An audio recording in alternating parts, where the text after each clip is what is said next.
अस्सलाम वालेकुम रहमतुल्लाहि व बरकातुहू। सबसे पहले सब दोस्तों से गुजारिश है मेरे यूट्यूब चैनल सब्सक्राइब करें, वीडियो को लाइक करें और दोस्तों के साथ भी ज़रूर शेयर करें। एक ताजर ग़ुलामों की मंडी में गया तो उसे एक तुर्क बच्चा बहुत पसंद आया और उसे ताजर ने फ़ौरन ख़रीद लिया। ताजर ने बच्चे से पूछा, लड़के तुम्हारा नाम क्या है? लड़के ने जवाब दिया, जनाब मैं अपना नाम बताकर अपने नाम की तौहीन नहीं करना चाहता। मैं ग़ुलाम हूँ, इसलिए आप जिस नाम से पुकारेंगे वही मेरा नाम होगा। ताजर को इस जवाब पर हैरत हुई, लेकिन उसे ये बात पसंद भी आई कि बच्चे में इज़्ज़त नफ्स का एहसास बाकी है। ताजर ने इस बच्चे पर ख़ास तवज्जो दी और उसकी तालीम और तरबियत का इंतज़ाम किया। बच्चे ने बहुत जल्द तीरंदाजी, तलवारबाजी और शाह सवारी में ऐसी महारत हासिल की कि ख़ुद ताजर हैरान रह गया।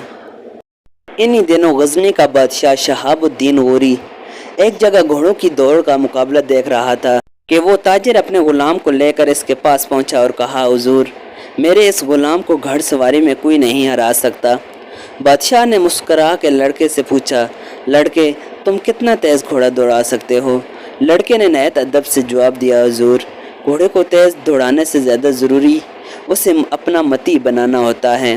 गौरी ने चौंक कर उसे देखा और एक बेहतरीन घोड़ा उसे देते हुए कहा, लड़के तुम इस घोड़े को अपना मती व फरमाबरदार बनाकर दिखाओ। लड़का उछल कर घोड़े पर बैठा और कुछ दूर उसे चला कर ले गया और फिर पलट कर वापस आया।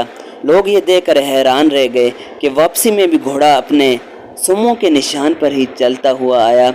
सुल्तान गौरी ने सोचा, जो शख्स एक जानवर को इस तरह अपना फरमाबरदार बना सकता है, इसके लिए इंसानों को उम्मती बनाना क्या मुश्किल हो सकता है। इसने फ़ौरन इस ग़ुलाम को ख़रीद लिया जिसका नाम कुतुबुद्दीन था। तो तुर्की में ऐबक उंगली को कहते हैं और शल का मतलब होता है टूटा हुआ। क्योंकि इस ग़ुलाम की एक उंगली टूटी हुई थी, इसलिए अमूमन सब उसे ऐबक शल कहते थे। फिर ऐबक इसके नाम का जुज़ बन गया और इसने कुतुबुद्दीन ऐबक के नाम से हिंदुस्तान पर हुकूमत की। मौजूदा दिल्ली की कुव्वतुल इस्लाम मस्जिद और कुतुब मीनार इसकी यादगारें हैं।